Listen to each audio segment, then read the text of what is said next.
नमस्कार दोस्तों, मैं राजेश दुगानी एडवोकेट अपने YouTube चैनल पे आपका स्वागत करता हूं और आज आपके साथ डिस्कस करने जा रहा हूं कॉमर्शियल कोर्ट्स एक्ट 2018 के बारे में। दोस्तों, इनिशियली ये जो एक्ट है 2015 में आया था और उसके बाद में इसमें 2018 में काफी अमेंडमेंट किए गए। दोस्तों, ये एक्चुअल में जो एक्ट है ये कॉमर्शियल सूट से रिलेटेड एक्ट है। जो भारत में कॉमर्शियल डिस्प्यूट्स हैं वो सारे के सारे इस कोड के तहत यानी इसी कोड के अंदर फाइल किए जाते हैं। इससे पहले ये सारे केस सिविल केसेस के रूप में फाइल किए जाते थे।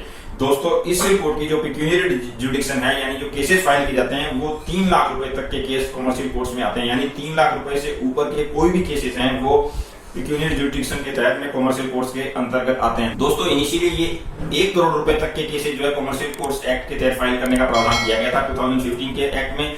लेकिन केसेस की संख्या को देखते हुए और डिस्प्यूट्स को देखते हुए इस अमाउंट को रिड्यूस करके 3 लाख रुपए का कर दिया गया है। 3 लाख रुपए से ऊपर के कोई भी केसेस जो है कॉमर्शियल सूट्स के तहत में फाइल किए जाते हैं। दोस्तों, इसका जो बेसिक रीजन था कॉमर्शियल कोर्ट्स का गठन करने का वो ये था कि जो है ईज ऑफ डूइंग बिजनेस यानी व्यापार को आसान तरीके से चलाया जा सके, केसेस की पेंडेंसी को कम किया जा सके, टाइम पीरियड को कम किया जा सके और स्पीडी ट्रायल हो सके। दोस्तों, इस कोर्ट के तहत में जो केसेस फाइल किए जाते हैं उसमें सबसे पहले आपको प्री मीडिएशन में जाना पड़ेगा। प्री मीडिएशन में आपको केस फाइल करने के बाद में आपके पास में 3 महीने का टाइम होता है। उस 3 महीने के दौरान में मीडिएटर जो है ये कोशिश करता है कि आपका केस वहीं पे सेटल हो जाए। दोस्तों, अगर वहां सेटल नहीं होता तो 2 महीने का टाइम और भी एक्सटेंड किया जा सकता है। लेकिन अगर 5 महीने में नहीं हो पाता तो फिर ये केस जो है मीडिएशन के ऑर्डर के साथ में कॉमर्शियल के तहत कॉमर्शियल कोर्ट्स में फाइल किया जाता है। कॉमर्शियल कोर्ट्स में फाइल करने के बाद में दोस्तों इसमें जो प्रावधान किया गया है वो एक तरह से समरी ट्रायल का प्रावधान है। यानी अगर आपने कॉमर्शियल सूट्स के एक्ट के तहत अगर केस फाइल कर दिया तो कोर्ट जो है समन करती है। समन करने के बाद में अगर आपने कोर्ट में एप्लीकेशन लगा दी कि इसकी समरी ट्रायल की जाए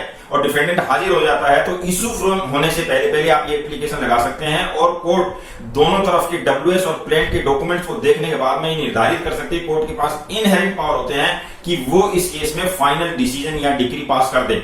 अगर कोर्ट ये समझती है कि इस केस में ट्रायल करने का कोई मतलब नहीं रह जाता और डॉक्यूमेंट्स के बेस पे उससे लगता है कि ये केस प्लेंटिफ के या डिफेंडेंट के फेवर में जाना चाहिए तो वो बिना ट्रायल किए भी इस केस को समरी ट्रायल के रूप में ऑर्डर या डिग्री पास कर सकती है। दोस्तों, इसकी जो सबसे बड़ी खासियत है वो ये है कि इसमें केस मैनेजमेंट का सिस्टम रखा गया है। केस मैनेजमेंट का मतलब ये होता है कि जैसे ही ये केस ट्रायल पे आता है तो ट्रायल के लिए इसकी हर स्टेज के लिए डेट्स को पहले ही फिक्स कर दिया जाता है ताकि इस केस में ज्यादा लंबा समय ना खींच सके। यानी आपकी एविडेंस की डेट, डब्ल्यूएस की डेट, डिफेंडेंट एविडेंस की डेट और फाइनल आर्गुमेंट की डेट इनिशियल स्टेज पे ही तय कर दी जाती है, जिसे केस मैनेजमेंट के रूप में इसमें शामिल किया गया है। और इसकी अपील करने के लिए आपको 60 डेज का टाइम होता है और इसमें सिर्फ एक मात्र अपील की जा सकती है। फर्दर इसमें अपील नहीं होती। डिस्ट्रिक्ट लेवल पे ये केसेस फाइल किए जाते हैं। जहां पे ओरिजिनल साइट्स की हाई कोर्ट्स नहीं है वहां पे कोई पेक्यूनियरी जुरिडिक्शन नहीं है। किसी भी अमाउंट का केस डिस्ट्रिक्ट कोर्ट लेवल पे ही फाइल होगा। लेकिन जो 5 ओरिजिनल साइट की हाई कोर्ट्स हैं जैसे कोलकाता, मुंबई,